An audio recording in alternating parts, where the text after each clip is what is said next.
હવામાન વિભાગે રાજ્યમાં આજથી ઠંડીના ચમકારાની આગાહી કરી આગામી દિવસોમાં લોકોને ગરમીથી રાહત મળી શકે છે અને આ ફેરફારનું મુખ્ય કારણ છે પવનની દિશામાં આવેલું પરિવર્તન।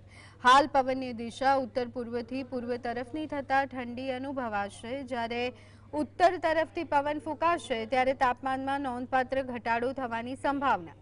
હવામાન વિભાગના મતે રાજ્યના મોટા ભાગના જિલ્લાઓમાં 2 થી 3 ડિગ્રી સુધી તાપમાન ઘટવાની શક્યતા છે। રાજ્યના મહાનગર અમદાવાદમાં પણ હવે ઠંડીનો ચમકારો અનુભવવાની શરૂઆત થઈ ગઈ છે। અમદાવાદમાં લઘુત્તમ તાપમાન 16 ડિગ્રીની આસપાસ નોંધાઈ શકે છે। આ સાથે વાતાવરણમાં આવતા બદલાવને ધ્યાનમાં રાખી લોકોએ પોતાની તબિયતનું ધ્યાન રાખવું જરૂરી છે। अभी जो न्यूनतम तापमान है अगले 2 दिन में 48 आवर में 2 से 3 डिग्री सेंटीग्रेड फॉल होने का पूर्वानुमान दिया गया है। उसके आगे फिर कोई बड़ा बदलाव नहीं रहेगा। और जो कोस्टल का जो पवन का दिशा है, अभी जो उत्तर और दक्षिण दोनों क्षेत्रों में ही उत्तर से उत्तर पूर्व दिशा से पवन का